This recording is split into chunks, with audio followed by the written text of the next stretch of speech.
kwento ng isang leon. Itong leon na po ang kino-consider nating hari ng mga hayop sa kagubatan. So kanyang paglabas, kanya pong nakaharap ang isang leopard. Sabi niya, "Hey, leopard." O sabi natin, "Leo, hoy, Leo." Sabi niya, "Sino ang pinakadakilang hayop sa buong kagubatan?" Sabi niya, "Siyempre ikaw, wala nang iba." Ayan. So siya po ay lumapit naman sa isang cheetah. Yung cheetah po hindi yung unggoy, ito po yung cheetah na lahing ano rin ng mga pusa. Sabi niya, "Cheetah." Sabi niya, "Sino ang pinakadakilang hayop sa buong kagubatan?" "Sino pa po kundi kayo ho?" Ganyan.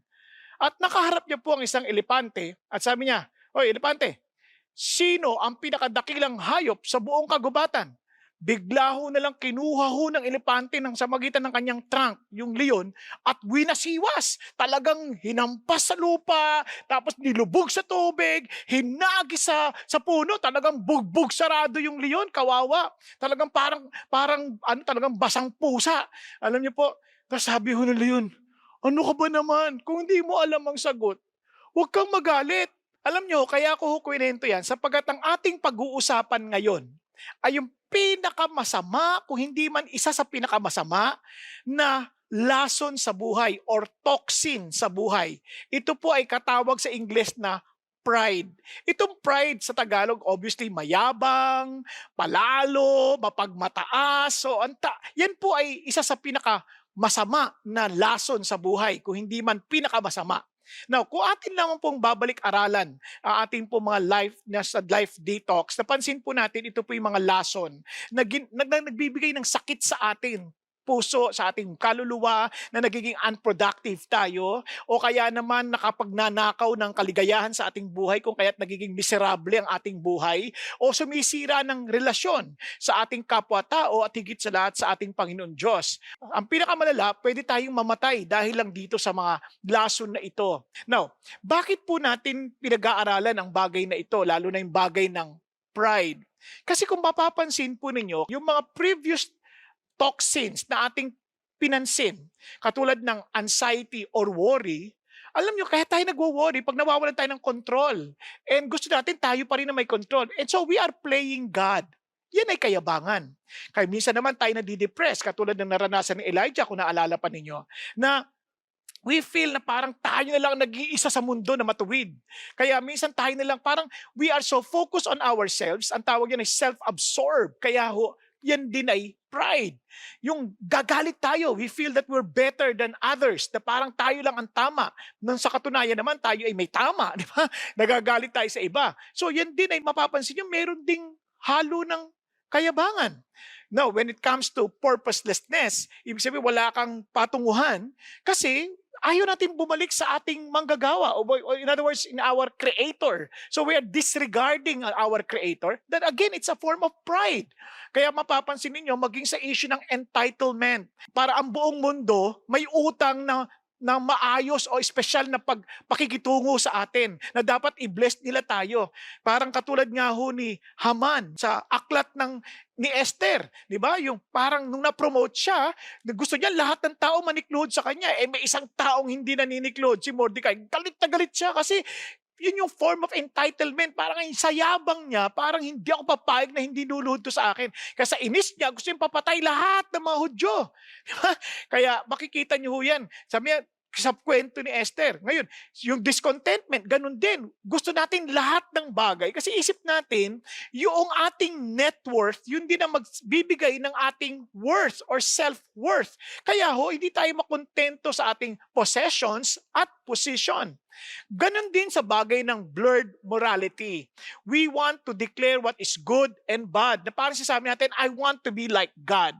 Kumbaga, ayaw natin ang Diyos ang determina ng mabuti at masama. Kaya we reject yung pong issue ng absolute truth or absolute standard of morality. Ang problema, kung walang absolute standard of morality, wala tayong dapat paniwalaan sa anumang bagay at wala tayong karapatang masaktan at maghanap ng hustisya. Ba't ko nasabi yan? Kung walang absolute truth or walang absolute standard of morality, how can you be absolutely sure? Di ba? Imposible. Kaya it doesn't work.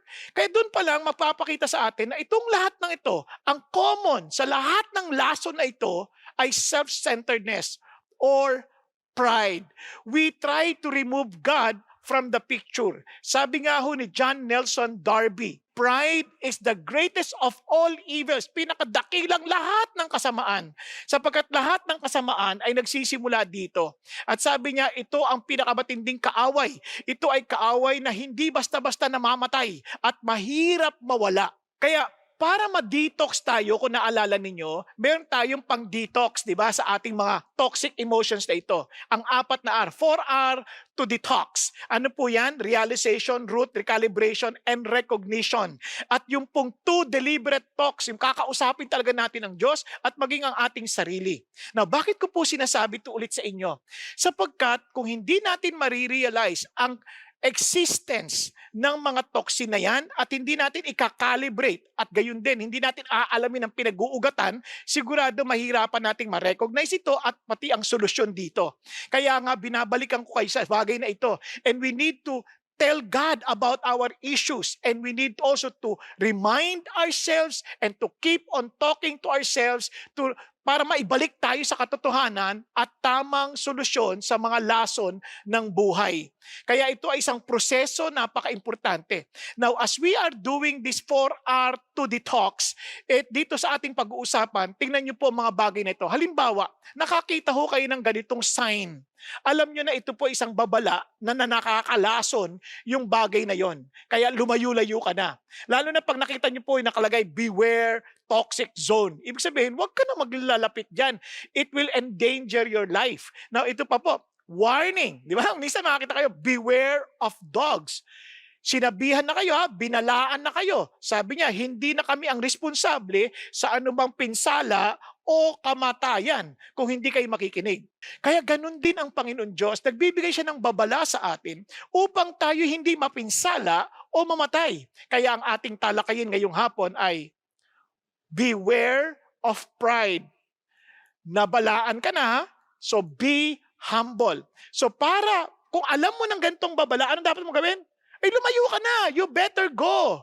You better go. Bakit ho go? Remember the words.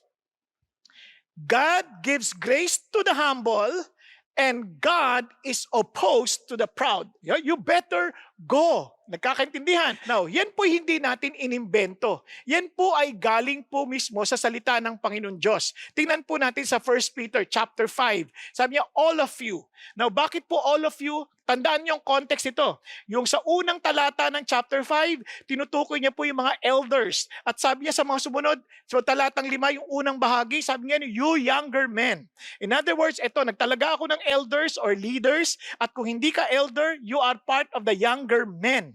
Kaya sabi niya, you be subject to your elders. At all of you, whether you're elder or you're a younger man, isa lang sinabi niya, all of you, clothe yourselves with humility toward one another. Yung pong ibig sabihin ng clothe yourself, parang yan po naglalagay po ng belt of, parang apron or belt, nagsinusuot lang ng mga alipin, no, para ma-distinguish yung alipin sa hindi. Ngayon, yung alipin, wala ho sariling karapatan yan. Ang karapatan lang nila ay sumunod sa kanilang amo at tinalaga lang ng amo. Ibig sabihin, talagang may mga sobrang limited lang ang kanilang karapatan. Pero, sila po'y nagpapasakop ng lubos. Sabi niya, kaya you are to serve one another. In other words, treat yourself as each other. Bawat isa sa inyo, isipin nyo na you have no right but to serve. Talagang to serve one another, whether you're an elder or a younger man. And sabi niya, for God is opposed to the proud but gives grace to the humble. May papaliwanag ko yan. Therefore, humble yourself under the mighty hand of God that He may exalt you at the proper time. So ano sinasabi ng Diyos dito? Magpakumbaba tayo sa makapangyarihang kamay ng Diyos dahil Siya ang may hawak ng ating kinabukasan. Sa susundan po. So dito po sa ating pag-aaral, ang tanong ho sa atin ay, so paano ang ating gagawin? No. Ano pang gusto nyo una? Magandang balita o masamang balita? Now, kwento ko lang kayo. Meron po isang mama, nagpatingin po siya. Siya po ay nagpa-laboratorio at doon sa laboratory test niya, pumunta na ngayon siya sa doktor. Sabi niya, Dok, ano pong resulta ng aking pong mga lab test? Sabi niya, nako, meron akong good news at bad news. Anong gusto mong unahin? Sabi niya, syempre po yung good news na. Okay, ito ang good news. Meron ka na lang 2 linggo na mabubuhay.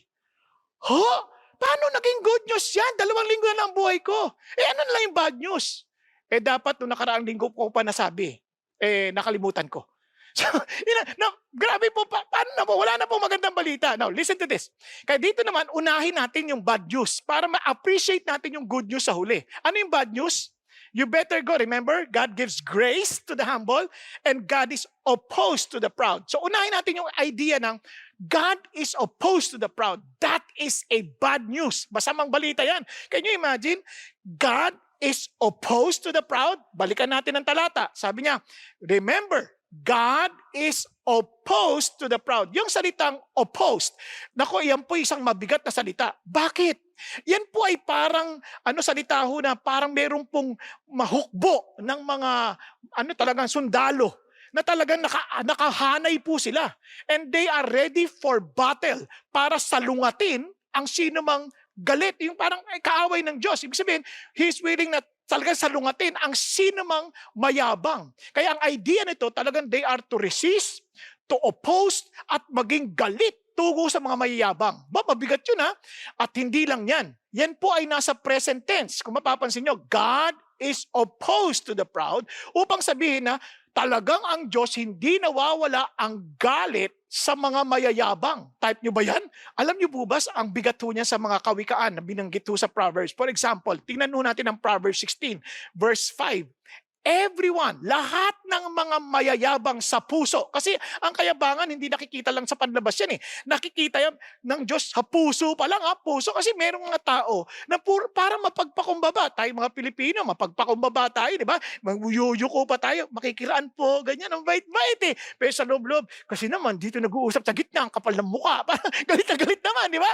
Parang sa puso, alam ng Diyos yung galit at yabang natin. And sabi ng Diyos, is an abomination to the Lord. Alam niyo ba yung ibig sabihin ng abomination? Nakakamuhi. Ibig sabihin, nakakarumal-dumal. Kumbaga, nakakadiri sa Diyos. Ubod ng galit ng Diyos. At sabi niya, tinitiyak ko kayo. Sabi niya, hindi siya pwedeng hindi maparusahan. Ganun ang galit ng Diyos sa kayabangan. At hindi lang yun. Pag binasa niyo pa ng tuloy-tuloy yung Proverbs, magugulat kayo, sabi niya, yung kayabangan, yan ang simula ng kasiraan. At ang mayabang na espiritu, sigurado madadapa. Yun ang sabi ng Panginoon Diyos. Kaya yan po ay hindi binabaliwala. Dapat siniseryoso natin ang bagay na yan. Lalo nyo pang magugulat kayo pag binasa nyo pa yung Kawikaang Kabanatang 6. Sabi niya may 6 na bagay na galit ang Diyos. At may 7 bagay na talagang kinasusuklaman ng Diyos. At alam nyo kung anong una dun sa 7 bagay? Haughty eyes. Ha? Haughty eyes? Ano ibig sabihin ng haughty eyes? Tingin pa lang, mayabang ka na. Oh, paano malalamang mayabang ka pag sa tingin pa lang? Unang-una, pag ang tingin mo, hindi mo nakikita ang Diyos sa sitwasyon. Ang nakikita mo lang yung sitwasyon at hindi mo nakita yung Diyos na namamahala sa sitwasyon. Kung kahit ikay nagre-reklamo, ikay nag-aalala, yan ay kayabangan. Kaya ka natatakot, kanyan. Kaya ay kayabangan. Yung iba naman, ang haughty eyes, ay yung tingin mo sa kapwa mo, minamaliit mo siya, sa halip na siya ipaglingkuran, hinuhusgahan mo pa. Hinahanapan mo pa siya, kinasusuklaman mo siya, hindi mo siya mapatawad. Yan, haughty eyes yan. Diba? Yung para ka pang nagiging parang judge laban sa iyong kapatid. Katulad na sinabi sa James chapter 4, na huwag mong huhusgahan ang iyong kapatid. Bakit? Kasi yan ay isang uri ng haughty eyes. Lalo na yung hindi lang hinuhusgahan, kinukondina pa. Na parang wala naman siyang karapatan kondinahin kasi hindi naman niya kilala yung tao. O kaya naman, mukha pa lang, minamaliit na. Yan, haughty eyes yan. So ayaw na ayaw yan ng Diyos. Kaya nga, pag sinabi mong pride, nako, sabi ni C.S. Lewis, ito ay kumpletong mindset na laban ka sa Diyos. It's a complete anti-God state of mind. Ito ang pinakadakilang kasalanan na nagtutulak sa iba pang mga kasalanan. Dahil ang pride ay pagtataas ng sarili higit sa lahat ng otoridad, lalong-lalo na sa otoridad ng Diyos. Wow! Kaya mga kapatid, tandaan nyo, itong laso na to, itong si Lucifer, ang tala ng umaga, yun ang ibig sabihin ng Lucifer, naging Satanas o masama o Diablo. Grabe 'no, kasi ang pride naghihiwa ng paghihiwalay yan, eh. Naalala niyo yung mag-asawa, minsan sa simpleng sabon lang nag-aaway. Naalala ko may isang babae, nakalimutan niya lang maglagay ng sabon sa banyo. Tapos eto na yung lalaki, nung walang sabon, "Ano ba, isang linggo na ako naliligong walang sabon." Isang beses lang yun nangyari, pero parang kung magsalita, pinalala na. Ngayon yung babae, naasar, hindi humingi ng tawad, hindi na sila nag-imikan, naku hindi na sila nag-uusap. Hanggang isang araw yung lalaki papunta na sa isang conference na kailangan siyang lumipad ng alas 7 ng umaga at kailangan siyang magising ng alas 4. Kaya tas ayaw magsalita. Sabi nung lalaki, sinulat na lang niya, "Please wake me up at 4 o'clock." Ganyan. Ngayon nagising siya. 6:30 na. 30 minutes hindi na siya abot sa airport. Tapos sabi, "Ba't hindi ako ginising ng babaeng ito?" Galit na galit. Tapos sabi nung nakalagay doon sa sulat, nabasa niya, "It's already 4 o'clock. Wake up." Yan ang nangyayari sa yabang. Tumasama ang sitwasyon. Kaya ingat kayo, yung yabang na yan nagdudulot ng paghiwalay. Kaya nga, diablo. Kaya nga tinan nyo sa Isaiah, "Mula sa langit, ikaw ay nalaglag, tala ng umaga." Sabi niya. Diba? Ikaw pa, biro mo, anak ka ng bukang liwayway. Parang, wow, the rising sun. Diba? Now, listen to this. Tapos sabi niya, ikaw pa nga, ang sabi niya, hinulog ka sa lupa. At sabi ganon, at ikaw ang nagpahina sa lahat ng mga bansa. Kumbaga, pinasuko mo yung mga bansa. At ito pang sabi, tinan mo at sinabi mo sa iyong puso, sabi niya, "Iaangat ko ang sarili ko sa kalangitan." Sabi niya, ilalagay ko, uupo ako sa trono ng mataas pa sa bituin ng mga Diyos. Diba? At ako'y mauupo sa bundok ng mga pagtitipon ng alin? Ng mga Diyos sa hilaga. Grabe. Tapos sabi niya, at ako ay aangat ng mas mataas pa sa ulap. At gagawin kong sarili kong pantay sa pinakamataas na Diyos. Wow! Ganyan, yan ang nangyari kay Satanas. Ako ang aangat. Ako ay hihigit pa kahit kanino. Talagang yan ang dahilan kung ba't siya naging demonyo. Grabe no? At yan din ang dahilan kung bakit nasira ang sangkatauhan, maging ang buong mundo'y naapektuhan. Bakit? Remember sa Genesis chapter 3 kung paano tinukso ni Satan ang mga tao? Sabi niya, "Kainin niyo itong prutas na to." Sabi ng Diyos, huwag niyong kakainin yung prutas ng kaalaman ng mabuti at masama. Alam ba ibig sabihin nun? Simple lang. Para sabihin ng Diyos, ganito, "Magtitiwala ka ba sa akin na ako magdidetermina ng mabuti at masama para sa'yo?" Kasi pag nakain mo yan, o hindi mo kinain yan, wala kang kaalaman tungkol sa mabuti at masama. So ako lang ang merong kaalaman yan. Ako magdidetermina sa'yo. Para sa sandaling kinain mo yan, para sinasabi mo sa akin, ako na magdidetermina ng mabuti sa masama, hindi kayo. Di ba? Ganun ang sinasabi. Kaya, naniwala itong mga tao, "You shall be like God." O ano nangyari? Kami magdidetermina ng mabuti at masama para sa aming sarili. So they rebelled against God, and yan ang dahilan kung bakit nagkaroon ng mga tinik, pagdurusa sa kalupaan, pagdurusa sa buong mundo, at yan din ang dahilan kung bakit hanggang ngayon, palala ng palala ang ating mga sitwasyon. Kaya sabi nga ho ng isang pilosopo or philosopher na hindi naniniwala sa Diyos, ang bawat tao gustong maging Diyos kung posible lang. Pero napagtanturin ng marami na ito'y hindi lang mahirap, ito ay imposible. Yan po ang salita ni Bertrand Russell. Now, kaya beware of pride. Dapat pag-ingatan natin yan, maging mapagmatsyag tayo, maging mapagbantay tayo sa ating sarili dahil ang kayabangan, ang laso ng kayabangan, hindi ito basta-basta napapansin. Sabi nga ni Pastor Peter sa wikang Ingles, it's very subtle. At ang ganda ho, bibigyan ko kayo ng isang halimbawa mula sa Bible. Kaninang umaga, ang ganda ho ng ginamit ni Pastor Peter na kwento. Ito po ay tungkol kay Haman. At makikita niyo po yan doon sa aklat ni Esther. Ganun pa man, ngayon ang gagamitin ko naman sa atin sa hapon ay si kay Saul. Kasi po ay gusto kong panoorin niyo po yung message ng umaga para mapagdugtong po ninyo at maaring maging complementary po ito. Now, bakit po si Saul? Kasi dito makikita niyo po yung panganib ng kayabangan at kung paano po sinasalungat ng Diyos ang mayabang. Ulitin ko God opposes the proud. Kaya tingnan nyo kung paano sa aktual na kasaysayan, kung paano sinalungat ng Diyos ang kayabangan.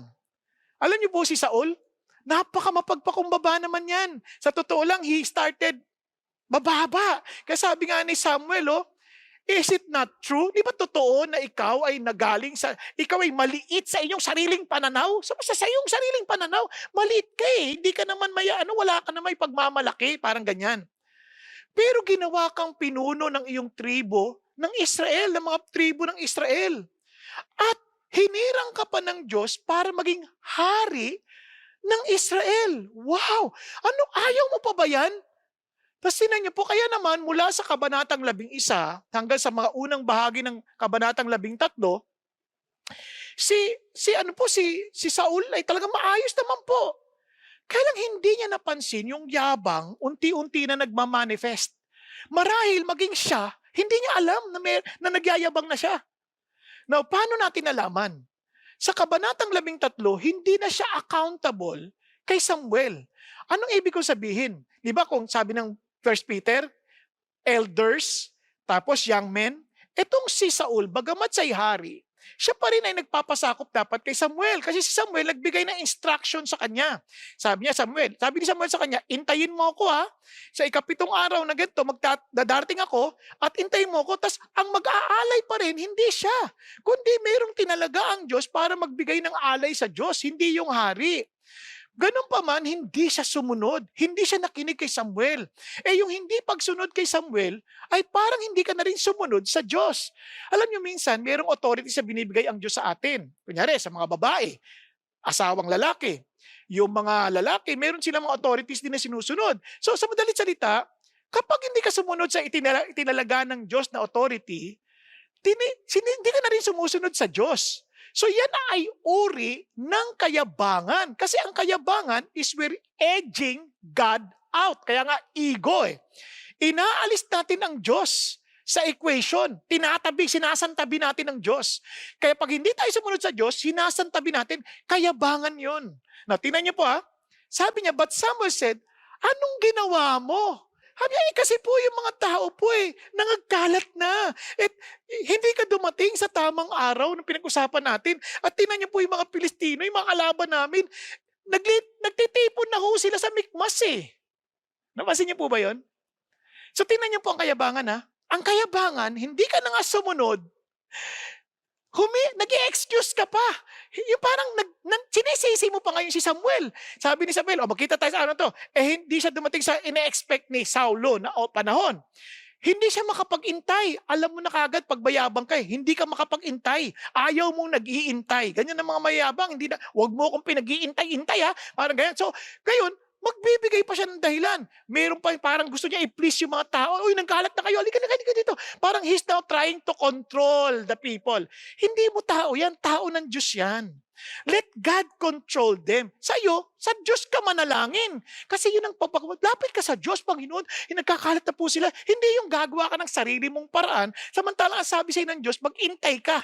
Tingnan niyo po ginawa niya, bukod sa sinisisi niya si Samuel, gumagawa siya ng excuse, nagwo-worry siya, kasi yun ang mga taong mayabang tingnan niyo pa ang sabi ni Samuel, naku, yung ginawa mo, alam mo na yun. Sabi niya, hindi ka sumunod sa pinag-uutos ng iyong Panginoon na iyong Diyos. Pinag-uutos niya sa iyo yun tingnan niyo ngayon, sabi ng Panginoon, sana itataguyod niyang iyong kaharian ng walang hanggan. Pero dahil dyan, yung kaharian mo, hindi na magtatagal. You see?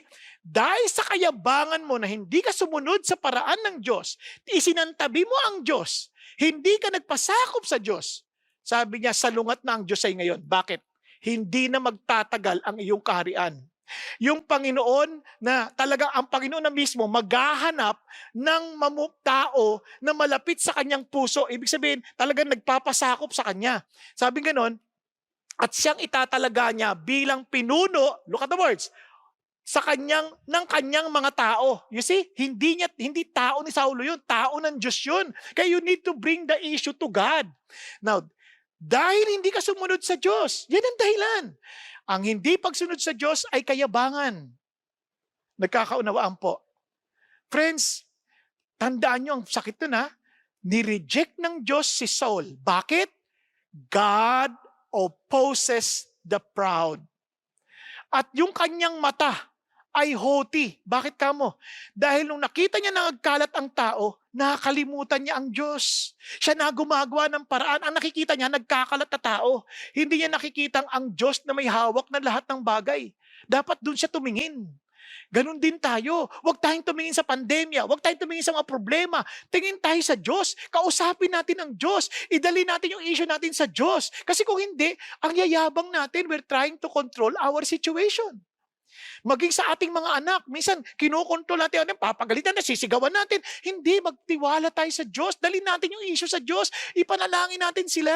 Yung mga kasama natin sa trabaho, yung mga namumuno sa ating kasabi ng Panginoon Diyos, pray for all people. Pray for your kings that you may live a tranquil life. Bakit? Kasi bring your issues to God. Huwag kayo ang makipag-away dyan. Kaya ano sinabi ng Lord? Ito pang, kita yung kayabangan ni Saul, ha? Saul, tingnan nyo. Sabi niya, sa 1 Samuel 15, Samuel rose early in the morning to meet Saul. And it was told Samuel, Saul came to Carmel, and behold, he set up a monument for himself. At ba't siya nagtatayo ng monumento para sa kanyang sarili? Sa palagay niyo, bakit? Obviously, he wants to honor himself. Gusto niyang dakilain siya ng tao, hindi siya makalimutan ng tao, at sa madalit salita, kinukuha niya ang kalwalhatian ng lahat ng kanyang accomplishments sa halip na ibigay niya sa Diyos na nagbigay sa kanya ng posisyon at kakayanan. Nagkakaintindihan po. Wala naman siyang kalaban-laban sa Pilistino kundi siya tutulungan ng Diyos eh. Pero nagtayo siya ng monumento para sabihin niya, gawa ko yan. Ako may gawa niyan. Alam niyo, ganyan din nangyari kaya maraming pastor din nakakandahulog kasi isip nila, ako may gawa nito. Kaya lumaki itong iglesia to dahil sa akin. Wala tayong pagmamalaki.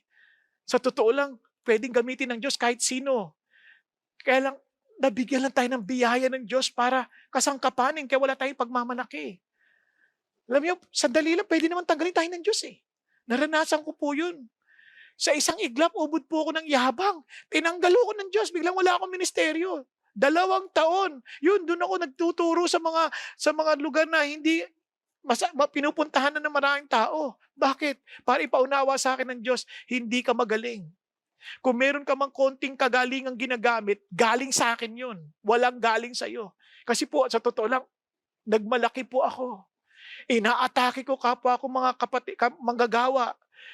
Malaki po ako. Kaya sa isang iglap, tanggal ho ako. Pero mabuti po ang Diyos. Kaya nga lagi pinapaalala ng Panginoon Diyos, anak, ako lang ang pwedeng magsara ng pinto, ako lang din ang pwedeng magbukas. Kaya wala kang reklamo. And sa totoo lang, magaan sa loob.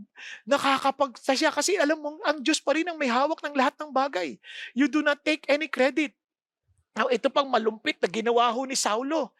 Hindi ho talaga siya sumunod sa Diyos na naman kasi binigyan na naman siya pagkakataon, inutusan siya na patayin yung mga Amalekita dahil makasalanan sila sa Panginoon Diyos. At alam yung ginawa niya? Naku, nagsinungaling pa. Ang mayayabang na tao, sinungaling niya madalas. Kasi siyempre gusto niya proteksyonan ng kanilang sarili. Tingnan sabi niya. Sabi niya gano'n, sinunod ko po yung pinag-uutos ng Panginoon ha.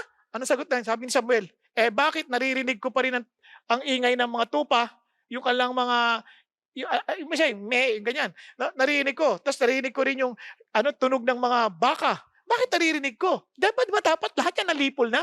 Dapat ba wala na yan? Tapos alam niyo po ba, doon pala makita niyo, nag-compromise na siya dahil hindi niya pinatay lahat. Kinili niya yung magagandang tupay, matataba, at ang pangako niya, parang hindi, iaalay ko yan kay Lord. Minsan ganun tayo eh.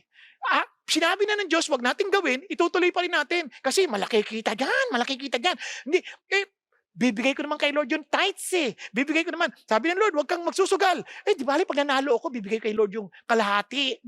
Minsan may mga ganun pa tayo eh. Nagpe-pray pa, Lord, pag panalunin mo ako dito. Parang ganyan. Pero alam mo, sabi ng Lord, hindi. Sabi niya, bakit hindi ka sumusunod sa tinig ng Diyos? Sabi niya, di ba dapat sumunod ka sa tinig ng Diyos? Yan ang laging sagot. Kasi yung mga tao kinuha nila yung mga yung mga yaman, kinuha nila yung mga tupa, yung mga oxen. At para bibigay namin tong choices na ng mga yaman na to sa Diyos. Ang sabi ng Panginoon, alam mo, ang pagsunod sa Diyos ay higit na mabuti kaysa sa sakripisyo. At tandaan mo, ang rebellion ay kasing kasalanan ng mangkukulam. At ang di pagsunod or insubordination ay pareho ng pagkakasala ng pagsasamba sa Diyos-Diyosan. Tinanggihan mo ang salita ng Diyos, kung kaya't naman, tinatanggihan ka rin ng Diyos bilang isang hari. He was rejected because God opposes the proud. Ang proud na tao, mas concerned sila sa kanilang reputasyon kaysa sa kanilang karakter. Nung nirebuke na siya ni Samuel, ano sabi niya? Nagkasala ako.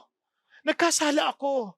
Talagang natakot ako sa mga tao. Hindi pa rin siya hindi niya pa rin naamin talaga siya may kaproblema. Lagi niya sinisisi pa rin niya. Natakot kasi ako sa mga tao. Nakinig ako sa kanilang tinig. Alam mo, sabi niya, nagkasala ako, pero please, parangalan mo naman ako sa harapan ng mga leaders ko at sa harapan ng mga taga-Israel. Para naman makabalik ako at sasamba ako sa Diyos. Para sabi niya, wag mo naman ako ipahiya. You see? He was more concerned about his reputation. Alam niyo po, dahil diyan, God rejected him. God rejected him in his position as a king. At ang lungkot po nun, mababasa niya sa 1 Samuel 16, iniwan na rin siya ng Holy Espiritu ng Diyos, at dahil doon, palagi na siyang takot. Yan, kasi when God is opposed, mawawalan ka ng kapayapaan, hindi ka na masyado magiging masaya, tapos lagi ka natatakot, insecure ka na.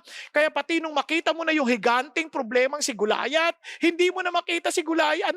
Nakikita mo na si Goliath, hindi mo na nakikita si God. Kaya anong sabi ni David, ako lalaban diyan. Ano sabi niya? Hindi mo kaya yan. Hindi mo kaya yung Pilistino na yan. Lalabanan mo yan. Batang-bata ka pa. Yan, mula ng pagkabata, mandirigma na yan. Pansin nyo, nakikita niya na si David, hindi niya na nakita ang Diyos. Hindi niya nakita, siya yung pinakamataas sa Israel. Sino malalaban dun? Sa 1 Samuel 9:2, siya ang pinakamatangkad. Ngayon, paano na? So, paano po pinakita lalo ng Diyos na siya'y salungat na kay Saulo? Alam niyo kung ano nangyari? Lahat ng planuhin niya, bigo. Laban kay David, maging sa kanyang anak, bigo. Alam niyo ang isang mga plano niya? Papakasal niya si David kay Michal. Alam niyo yung nangyari? Nabigo rin siya doon. Alam niyo, inisip niya, uhulihin niya si David para patayin, nabigo din siya doon. Maging ang mga anak niya ay tumutulong kay David. Di ba? At lagi na lang siyang takot kasi nakikita niya lagi na si David lalong umaangat dahil alam niya na kasama ng Diyos si David. Ito, pag mayabang na, tandaan niyo, pag mayabang na, alam mong iniwang ka na rin ng Diyos, salungat na ang Diyos sa'yo, hindi mo na makita ang kakampi mo ang Diyos. At pag hindi mo kakampi ang Diyos, mai-insecure ka na. Kaya nung magse-celebrate na, wala na siyang saya. Magse-celebrate ha, panalo sila sa Pilistino, may tao siyang magaling, si David. Total tao naman niya yun. Ibig sabihin, sa kanya pa rin ang glory. Pero nagkakantahan na yung mga babae, sabi ganoon, Saul has slain his 1,000, David is 10,000. Nako, naggalit pa siya sa halip na matuwa. Kaling ng tao ko ha, ako namili dyan. Diba? Ako nakadiscover dyan. Para saan ang gano'n Hindi galit pa siya. Sabi niya, nako, si David 10,000, ako 1,000 lang ha. Nako, aagawin niya yung kaharian. Kasi bakit? Kaya naging suspityoso. Ganyan ang mga mayabang. Wala na silang tiwala. Kasi isip nila, kailangan proteksyonan ko ang aking sarili. Proteksyonan ko ang aking posisyon. Proteksyonan ko ang aking kaharian. Yan, wala na siyang pahinga dahil hindi niya na nakikita ang Diyos. Naintindihan? Ang lungkot, no? Kaya pag salungat na ang Diyos sa atin, hindi na tayo mapapahinga. Kasi makikita natin maging ang Diyos laban na sa atin. At ang pinakamalungkot, nung namatay si Saulo, patay ang kanyang 3 anak, ang kanyang armor bearer, at maging lahat ng kanyang mga tao na malapit sa kanya, patay silang lahat. At pinugutan siya ng ulo at sinabit ang kanyang katawan sa pader ng Bethshan. Diba nakakalungkot yun? At alam niyo kung sino pumatay sa kanya? Sabi ng Panginoon Diyos sa 1 Chronicles 10:14, God killed him at ibinigay ang kaharian kay David, ang anak ni Jesse. Friends, listen to this. God opposes the proud. Kaya you better go. So paano na? May pag-asa pa ba tayo? Paano ko alam ko nang mayabang ako? May pag-asa pa ba? Praise God, because God gives grace to the humble. Di ba? Meron pong pag-asa. Sabi ulit, balikan natin. God gives grace to the humble. Therefore, humble yourself. Kung naging mayabang ka, humingi ka ng tawad, lumapit ka sa Diyos. Kasi He gives grace to the humble. Ano ibig sabihin ng grace? Di ba? Anong ibig sabihin ng grace na yan? At yung kinabukasan mo, nasa kamay ng Diyos, sabi niya, the mighty hand of God that He may exalt you at the proper time. Iaangat ka ng Diyos. So ano ibig sabihin nun? You see, yung humility, hindi mo minamalit yung sarili mo. Kasi yung pagmamalit sa sarili, mayabang pa rin yan. Di ba, halimbawa, may kaloob ka, marunong kang kumanta, tapos, sabi ng Lord, maglingkod ka sa pag-awit. Sumama ka sa paglilid ng worship. Ay, ayoko, nahiya ako. Baka sabihin lang, mayabang ako. Mayabang ka nga. Kasi pag naisip mong nahihiya ka, nakafocus ka sa sarili mo, hindi ka nakafocus sa Diyos. Pag sinabi ng Diyos gawin mo, huwag kang mahiya-hiya. Sa totoo lang, ako may lahat ng dahilan para mahiyang humarap sa inyo. Bulol akong magsalita. Wala akong kagandahang taglay para tumayo para sa inyong harapan. Pero anong kabutihan ng Diyos? Inisip ko lang, tinawag kita eh. Tumayo ka. Kaya hindi mo naisip, sa totoo lang, takot na takot po ako tuwing magpipreach ako, takot na takot po ako. But I thank God because as I focus my eyes on the Lord, hindi na issue to tungkol sa akin. Kasi it's not about us anymore. It must be God-centered. Ang totoong humility, we do not think of ourselves at all. We think of God. Hindi ko sinasabing hindi na tayo mag-aayos, hindi ko sinasabing hindi na tayo manliligo, hindi ko sinasabi yun. Because everything we do is all for His glory. Kaya nga, it's also an ego. Ano yung ego? Exalt God only. Yun nga sabi ni Pastor Peter kanina umaga eh. Ang ganda-ganda. Sabi niya, kung we edge God out, which is pride, ang humility, we exalt God only. Wala nang iba. Kaya here is the grace of God. Yung generous favor ng Diyos. Yung bang sinasabi ng Diyos, eto, bibiyayaan kita. Kahit hindi ka karapat dapat at lahat ng ito'y dahil lang din sa akin, bibiyayaan kita. Si David, pag-isipan nyo, si David, ano naman ang meron si David? Isa lang isang pastol ng tupa. Maiisip mo ba yung magiging hari ng Israel at may bibilang pang isa sa pinakadikilang hari ng Israel? Isipin niyo po. Isipin niyo, pastol lang ng tupa yan eh. Parang kung sa panahon natin to, ano yan, kutsero, magiging presidente ng Pilipinas? Na parang hindi naman lang nakapag-aral? Isipin niyo kung gano'n, pero ang Diyos, pag biniyayaan ka niya, dahil ikaw'y mapagpakumbaba, wow, talaga naman. Kaya ito ang magbibigay sa ng kapangyarihan para paglingkuran ng Diyos. Ito magbibigay sa ng kapangyarihan para lagpasan ng lahat ng pagsubok, para magawa mo yung pinagagawa ng Diyos. Ito rin ang nagbibigay sa ng kapangyarihan para maluwalhati ang Diyos. Ito rin magbibigay sa ng kapangyarihan para mapagtagumpayan ng lahat ng pagsubok ng buhay. That's the grace of God. At yan ang binibigay ng Diyos sa mga nagpapakumbaba. Kaya ang pagpapakumbaba ay ang makita ang Diyos sa ating sitwasyon at talagang kinikilala natin na siya lamang ang naghahari, siya ang may hawak ng lahat ng bagay at tayo nagpapasakop sa kanyang kaparaanan. Nagtalagang sumuko tayo sa Kanya. Todo tayo sa Kanya, nagtitiwala tayo sa Kanya, dependent tayo sa Kanya. Kaya it's a choice. Kaya be humble. Therefore, humble yourself in the mighty hand of God. Piliin mo na magpasakop sa Diyos. Piliin mo na wala ka ibang itatanghal kundi ang Diyos. Hindi ang ating mga sarili. Kaya ito po ang hamon ng Diyos. Tingnan niyo kung paano siya magbigay ng pabor. Sabi ng Proverbs 18:12, humility goes before honor. He honors the humble man. Inaangat niya, pinararangalan niya. Grabe, no? Lahat na nagpaparangal sa Diyos, pinaparangalan niya. Sabi niya, and whoever exalts himself shall be humbled, and whoever humbles himself shall be exalted. Hindi lang ito pamumuhay ng simple. Ito ay simpleng si Jesus lang ang pinamumuhay. Are you following? Yan ang humility. Di ba? Kaya tingnan niyo po kay David. Si David, yun ang kanyang puso, to exalt God. Nasabi niya, kaya nga sabi ng Lord, ang tawag kay David, a man after God's heart. Bakit? Ang puso ni David ay sumunod lang sa Diyos. Ang puso ng Diyos, kaya basahin niyo po yung kanyang Psalm 37. Doon pa lang sa verse 4, delight yourself in the Lord and He will give you the desires of your heart. Ang puso niya, magtiwala lang sa Diyos, talaga mananatili sa lupain, and sabi niya, bigay mo lahat ng kaligayahan mo, at ang kaligayahan mo yung Diyos lamang. At siya nang bahala sa kagustuhan ng iyong puso. Now, tingnan niyo po ang sabi ng salitang ito pagdating sa verse 11. But the humble will inherit the land and will delight themselves in abundant prosperity. Bakit? Because all of His joys, all of His delight is in God. Siya lang.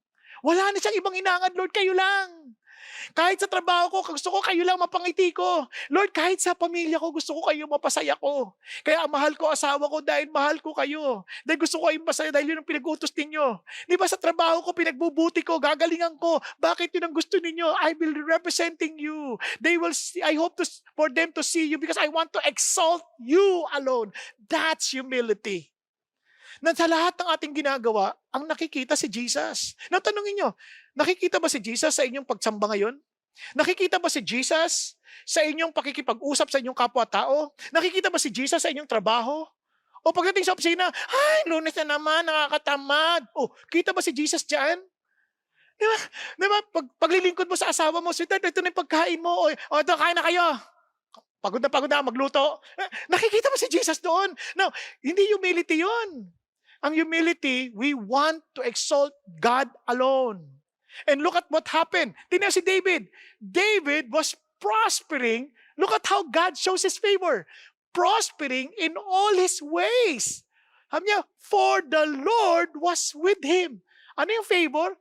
The Lord Himself is with David. Doon pa lang panalo na siya. Parang si Joseph. Alam niyo, Joseph was a successful man. Bakit? Alipin siya noon ah. Alipin siya ni Potiphar. Paano siya naging successful? Because the Lord was with Joseph. Pagdating sa kulungan, he was successful man. Bakit? The Lord was with Joseph. Ganon din kay David. Because he is a humble man. He trusts the Lord alone. Because he trusts in God alone. Because he delights in the Lord alone. God prospers him in all of his ways. Why? The favor of God? The Lord is with David. Hallelujah. Di ba? So, nung nakita ni Saul to, na nagpo-prosper siya, lalo siyang natatakot. Lalo siyang natatakot kay David. Tingnan nyo naman how the Lord protected David from all of his enemies. Pag nabasa niyo yung kanyang prayer sa 2 Samuel 22, makikita nyo doon yung prayer niya. Sabi niya talagang, nakita mo, my God, my rock, in whom I take refuge, my shield and the horn of my salvation, my stronghold and my refuge. Sabi niya, my Savior, you save me from violence. I call on the Lord who is worthy to be praised, and I am saved from my enemies. Hindi sinabi, natakasan ko lahat ng kalaban ko dahil ang galing ko. Magaling ako sa sandata. Hindi. Because I call on the Lord. That's humility. In my distress, I called upon the Lord. Yes, I cried to my God. Hindi lang basta tumawag, umiiyak ako sa Diyos. From His temple, He heard my voice. Kaya nagwo-worship siya sa Diyos. Kaya maraming tao, they claim to be followers of Jesus Christ, pero tamad na tamad sila mag-worship. Gusto nila madali lahat. Kaya sabi niya, and my cry for help came into His ears. He find no strength and protection only from God. That's talagang sa Diyos lang siya nagtitiwala. Yan ang totoong humble na tao. Perfect ba si David? Hindi. Batid ng bawat isa sa atin. Alam natin na si David ay nagkasala. Big time. Nagkasala siya di ba? Kay Uriah. Isipin nyo, pinapatay niya si Uriah sa magitan ng paglalagay sa kanya sa harapan ng digmaan. Inagaw yung asawa ni Uriah. Isipin niyo po yun. Parang kumbaga sa Tagalog, niyurakan niya si Uriah. Pero nung sabihin sa kanya ni Nathan, you are the man. Nung nirebuke siya, wala nang excuse. Ano sabi niya? I have sinned against the Lord. Iyak siya.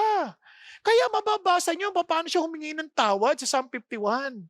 Sabi niya, Lord, patawarin mo ko. Maawa kayo sa akin. Hindi na nagkunwari. Sabi niya, alam ko ang kasalanan ko. Ang kasalanan ko higit na sa akin. Sa inyo lang ako nagkasala. Sa'yo ako gumawa. Hindi yung nagkasala ako sa kanya, hindi, sa inyo ako nagkasala. Tandaan natin yan, every time we fail God, we are failing God, not human beings. Nagsinungaling tayo sa tao, kay God tayo nagkakasala. Just imagine, until we see that we are sinning against God, I doubt kung tatalikuran natin ating kasalanan. Kaya sabi niya, kaya naman Lord, pag hinusgahan mo ko, matapat kayo, wala ako may tatanggi. And look at this. Hindi niya sinabi, mangangako ako sa iyo, patawarin mo ako, mangangako ako sa iyo, magpapakabait na ako, ito na gagawin ko. Hindi, ito sinabi niya, Lord, linisin mo ako ng iyong hyssop, and I shall be clean. Wash me, and I shall be whiter than snow. In other words, all of my cleanliness depends on you. It's like saying to Jesus, Lord, wala akong karapatan sa langit, kundi kayo lamang. Kayo lamang po ang maglilinis sa akin, hindi ko po kaya. Wala po akong kakayanan para maging katanggap-tanggap sa inyo unless you blot out my iniquities. And the Lord answered that prayer. You know why? He gave His only Son, Jesus Christ, to cleanse us from our sin. The one who knew no sin became sin on our behalf. At ganun din nangyari kay David. And ang ganda na sabi ni David, look at the words. Kung kita niyo talagang alam mong he was a broken-hearted. And sabi niya, the sacrifices of God are a broken spirit, a broken and a contrite heart. O God, you will not despise. Lord, hindi mo po tatanggihan taong lumalapit sa iyo na may basag na puso. Talaga nagpapakumbaba, walang ipagmamalaki sa Diyos. Alam niya, nagkasala sa Diyos. Kapatid, ganun ba tayo? Na wala nang pa-excuse. Kasi si Bathsheba, ba't naman kasi naliligo siya doon na nagpapakita pa? Di ba? Wala nang ganun. Hindi sa'yo ako nagkasala, Lord. Kaya alam niyo, paano pinakita ng Diyos yung grace? Amazing. Pagdating niyo sa genealogy ni Jesus sa Matthew chapter 1, Jesse was the father of David the king. And David was the father of Solomon. Look at the words. By Bathsheba, who had been the wife of Uriah. Ba't kailangan pambanggitin yan? Just to show us the very grace of God. Na kahit na nagkamali siya kay Bathsheba pa rin dumaan ang saling lahi ng Panginoong Jesucristo na ating tagapagligtas. Kaya mga kapatid, tingnan niyo ang sabi ng Isaiah. So thus says the high and exalted one who lives forever, whose name is holy. I dwell on a high and holy place, and also with a contrite and lowly of spirit, in order to revive the spirit of the lowly, and to revive the heart of the contrite. Naalala ko po nung natanggal ako sa ministry, dahil sa kayabangan ko, bigla ako naisip, Lord, pribileyo na lang po, maglingkod ako ulit. Kaya nung sabihin ng Lord, turo ka na ulit. Di ako makatanggi. Bakit? Lord, sino naman ako? Wala akong karapatan. Wala akong pagmamalaki. But I thank God for His grace. Because He listens to the prayer of a contrite and broken-hearted. Kasi nakita mo talagang si Jesus lang ang naawa. Na hindi ko sinasabing nagmamalaki o mapagpakumbaba ako. Hindi. Ang sinasabi ko lang, wala akong mapagkatiwalaan kundi ang Diyos. Wala akong ibang panghahawakan kundi ang Panginoon. Kaya kahit anong sabihin minsan ng tao, hindi ko na masyadong iniintindi. Ang iniintindi ko, anong sasabihin ng Diyos. Kaya mga kapatid, may pag-asa tayo. Yes, kung nagkamali ka, lapit tayo kapareho ng sinabi ng Panginoon Jesucristo sa Lucas, Kabanatang 18. Mayroong 2 lalaking umakyat sa templo at nanalangin. Isang Pariseo at isang maniningil ng buwis. Sabi niya yung Pariseo tumayo at nanalangin. Tingnan niyo sinong kausap? Sarili niya, hindi ang Diyos. Bakit sarili niya? Kahit sa Diyos ang kanyang kausap, pero sa kayabangan niya, sarili niyang kinakausap niya. Kasi mayabang, hindi naman talaga Diyos sa kausap, sarili. Diyos, sa Diyos. Salamat, sabi gano'n. Dahil hindi ako katulad ng ibang tao. Parang ganyan dating, manloloko, hindi matapat, sabi gano'n, nakikiapid, di ba? At sabi niya, hindi tulad ng maniningil na buwis na ito. Sabi niya, ako? Nag-aayuno ako 2 beses sa isang linggo. Nagbibigay ako ng aking ikapo sa lahat ng nakukuha ko.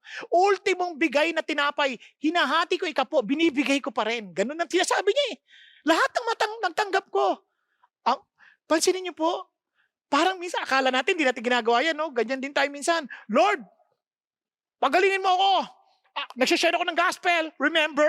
Di ba? Hindi tulad ng iba dyan. Di ba? Minsan ganun man tayo eh. Lord, pagpalain mo ako. Tulungan mo ako sa negosyo na ito. Naalala nyo, nag-iika po ako. Yung iba nga, hindi nag-iika po eh. Umangat ang negosyo eh. Tinpasin nyo? We keep on comparing ourselves with other people. Pareho lang tayo niyan. Ano sabi ng Panginoon Diyos? Tingnan nyo, pero yung tax collector, lalapit sa Panginoon Diyos. Malayo, hindi nga pumapasok sa templo eh. The feeling niya, hindi ako karapat-dapat yan. Tapos, parang hindi nga makatingin sa langit eh. And sabi niya, dinubugbog ang kanyang dibdib. At sabi niya, Panginoong Diyos, maawa kayo sa akin. Makasalanan ako. Anong sagot ng Diyos? Sinasabi ko sa inyo, yung lalaking pumunta sa kanyang bahay, siya ang napawalan sala kaysa doon sa isa na ang lahat ay walang ginawa kundi iangat ang kanyang sarili. At sabi ganoon, sapagkat ang nag-aangat sa sarili ay maibababa at ang nagpapakumbaba ay itatanghal. Mga kapatid, kung sa akala natin lalapit tayo sa Diyos at dahil magpapakabait na tayo at mabait tayo kaya tatanggapin tayo ng Panginoon, nagkakamali ka. Hanggat kinikilala natin tayo wala at talagang pagod na tayo trying our best to please God, hindi tayo mapapahinga. Anong kailangan mong gawin? Minsan pilit tayong gumagawa ng sarili nating paraan, mabuhay on our own ways. Pagod na tayo. Anong sagot ng Diyos? Sabi ni Jesus, come to me. Kayong mga napapagal at nabibigat ang lubha, lumapit kayo sa akin, bibigyan ko kayo ng kapahingahan. Pero paano, Lord? Kunin mo ang aking pamato.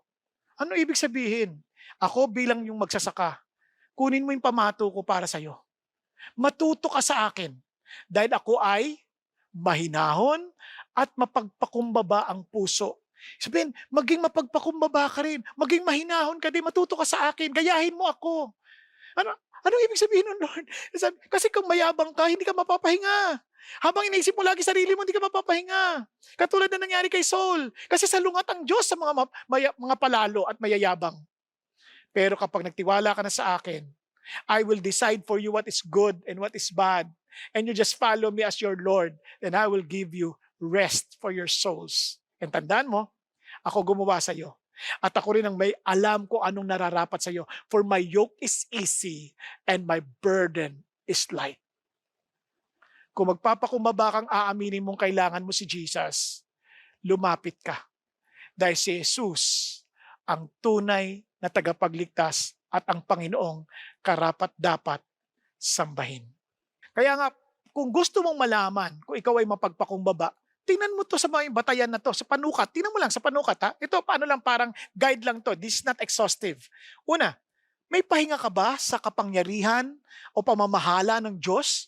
Nararamdaman mo ba yung pangailangan na ang Diyos ang naguhusga at siyang naghahari? Pangalawa, ikaw ba'y lagi nagpapasalamat na pag nakikita mo ang meron ka, talagang sinabi mo, Lord, thank you for this. Dahil alam mo, ito'y galing sa Diyos, biyaya niya lang. Madali ka bang magpatawad para sa pangatlong marka?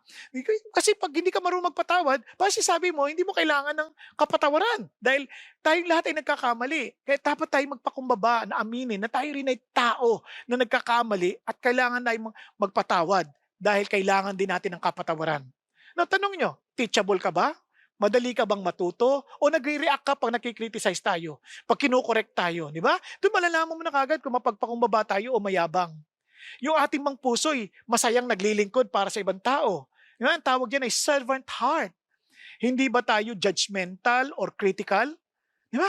Sinusuko ba natin ang ating mga karapatan na alam naman nating pribileyo yon na pinagkaloob lang sa atin at ginagawa natin karapatan kaya nagiging entitled tayo. So tanongin sa sarili natin, sinusuko ba natin mga bagay na yan? And finally, are we focused on God's agenda? Nang ating hangad lang yung kalooban ng Diyos, yung kagustuhan ng Diyos at ang kanyang kalwalhatian. Mga kapatid, sana po ito pong mga palatandaan ng pagiging mapagpakumbaba ay makita ho sa atin. Gusto ko po magtapos sa isang kwento na isang lalaki. Ito po ay isang Grego na nag-migrate po sa Canada. Ubod po ng talino. Grabing talino ng lalaking ito. Alam niyo kung bakit? Bata pa lamang, nabasa niya na lahat ng aklat doon po sa library. Grabing talino. At high school siya na nakapag-imbento ng buzzer para sa mga quiz bee. At nag-college pa lang siya, kumuha siya ng engineering, talagang siya na po nakaimbento pati ho paano mag-award doon po sa Oscar o sa Emmy. Talagang siya po nakaimbento noon. At hindi na nga niya natapos ang pagkakakoleyo niya dahil sa sobrang niyang galing, nagtayo na siya ng kanyang sariling negosyo. At ang kanyang negosyo ay tungkol sa research, tungkol sa mga bagay ng teknolohiya. Ang tawag dito ay RIM, R-I-M.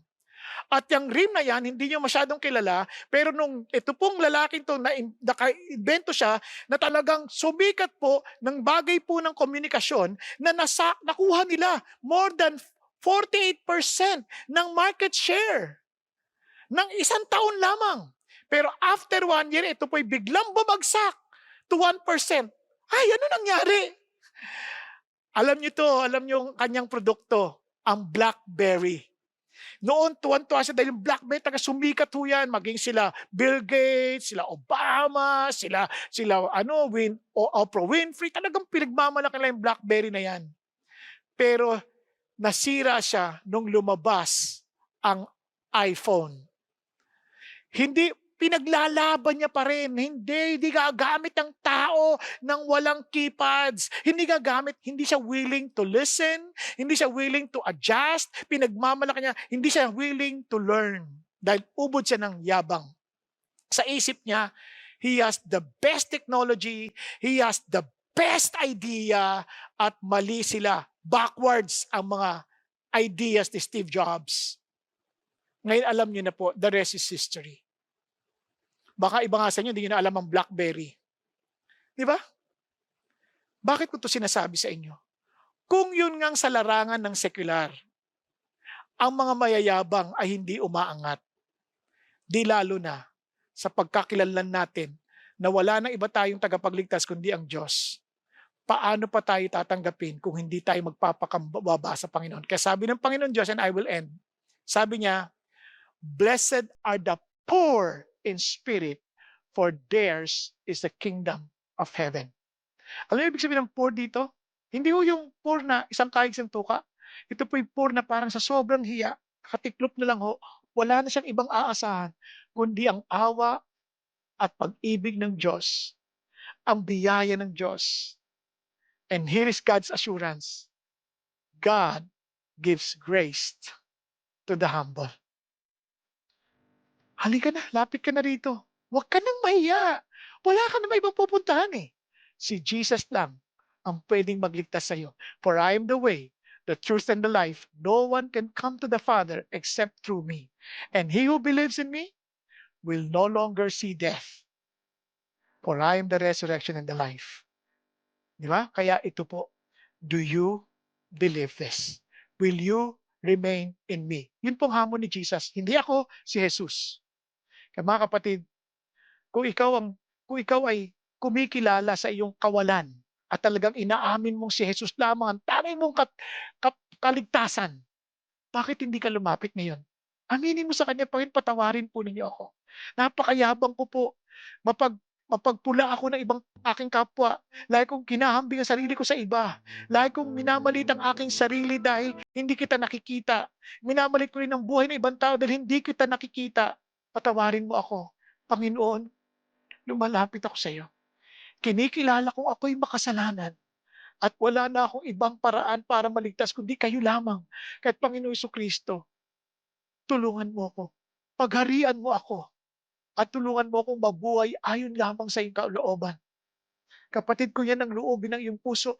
Sabihin mo sa Panginoon, be humble enough to admit to Jesus that He alone is your Savior. Thank you, Jesus. Hallelujah. Thank you, Lord. Aming Ama, salamat po. Kilala niyo ang mga nanalangin.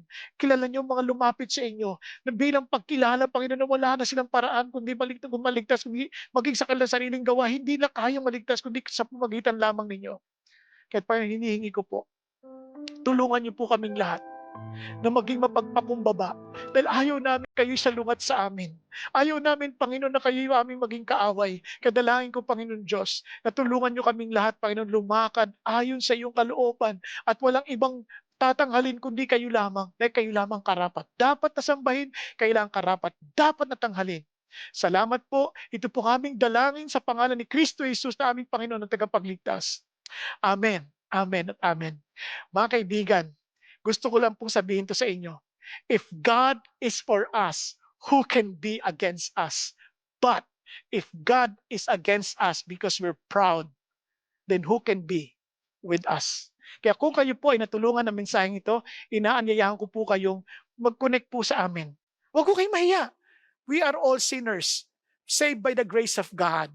Kaya ho, lapit po kayo pag-usap kayo. Ito po, meron po tayong link dito, connect with us, at kung sakali pong bukas pang aming welcome center, pasyalan nyo din po kami. No? Pwede kayong makausap doon ng tao ng personal na kung saan pwede kayong humingi ng panalangin, pwede kayong humingi ng payo, whatever na kailangan ninyo pwede nyo sabihin sa kanila para meron kayong kaagapay sa pagsulong at pagkilala sa ating Panginoong Hesus. At mga kapatid, kung nakatulong talaga to sa inyo, ibahagi nyo rin sa iba.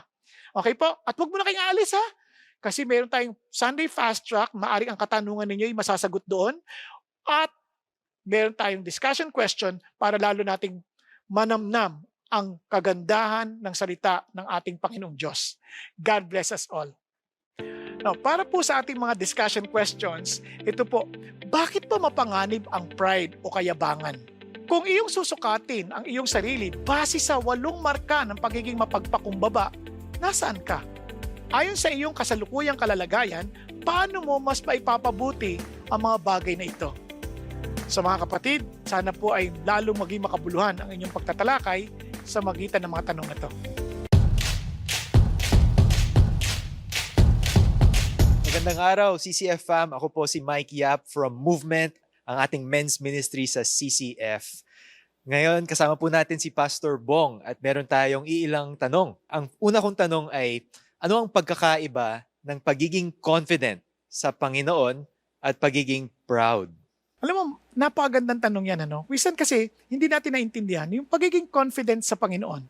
Yung lalang confident ka sa Panginoon, it's already an expression or mark of humility. Hindi yan pagiging proud. Kasi kung tayo naman po ay walang tapang, parang lagi tayong nahihiya, lagi natatakot, parang nagtitiwala tayo sa sarili natin. Kayabangan yun. Kaya pag nagtitiwala tayo sa Diyos, nakikita natin ang kalakasan at kagalingan ng Diyos na alam natin tayo instrumento lamang. Kaya naman malakas ang ating loob na gawin ito dahil alam natin ang Panginoon ang gagawa para sa atin at tayo naman ay sumusuko sa kaparaanan ng Diyos at sa kalakasan ng Diyos. Yan ay tunay na pagpapakumbaba at hindi kayabangan. Wow, maraming salamat po para sa answer na yon. Ang second ko pong question is, sabi nila, ang pride daw ay parang BO o body odor. Naaamoy ito ng mga taong nasa paligid natin, ngunit yung taong meron ito, hindi niya naaamoy. Paano ba ma-detect ng tao ang pride para ito ay ma-overcome? Alam niyo, totoong-totoo yan na minsan ang maraming tao hindi nila alam na mayabang na sila. Kasi sa isip nila, nagpapakumbaba naman ako kung ihahambing ko sa ibang tao. Nakalimutan nila ang totoong pagpapakumbaba ay yung si God ang ating confidence. Alam mo ba minsan, yung akala mong mayabang, hindi pala mayabang, kunit mapagpakumbaba. Bigyan kitang halimbawa. Si David, nung nakita niya si Goliath, alam mo, ang tapang niya sa kanyang edad at sa kanyang sukat. Sabihin mo, ang yabang nitong si David. Sabihin mo, tawagin niya, sino tong uncircumcised Philistine na ito na iniinsulto ang hukbo ng Panginoon Diyos? Can you imagine? Pero ang totoo niyan, siya ang mapagpakumbaba. Lahat ng naduwag kay Goliath, yun ang mayayabang. Kasi ang nakikita nila, ang kalang sarili at hindi ang Diyos. Kaya in their mind, maril sila yung mapagpakumbaba, pero sa mata ng Diyos, sila yung mayayabang, kaya hindi nila alam. Hindi nila alam. Kaya ito ang napaka-importante. Kung maamoy man ng mga totoong mapagpakumbaba, ang agenda ay ang Panginoon lamang. Maaamoy nila yan na alam mo ang yabang mo na. Kasi hindi si Lord ang iyong pinaprioritize eh. Hindi si Lord ang iyong pinaglalaban, kundi sarili mo na lamang. Kaya hindi lang nadidetect. Kaya totoo yun, parang siyang body odor. Ganun pa man, if we want to detect it personally, pag hindi si God ang agenda natin, hindi si God ang sentro ng buhay natin, mayabang na tayo. God must be the center of our program. God must be the center of our lives. Kung hindi, mayabang tayo. Pastor Bong, meron tayong tanong galing sa ating social media. Meron tayong alam na humble brag o yung tinatawag na flex ko lang. Flex ko lang tong bagay na to. Ano po yung pagkakaiba ng pagyayabang or pagfe-flex versus yung nagpapasalamat ka lang, nag-share ka lang ng praise report sa ibang tao? Paano po natin ma-discern yung sarili nating motive? Kung tayo ba ay nag-flex para ma-praise ng iba o nagpapasalamat lang tayo sa Diyos?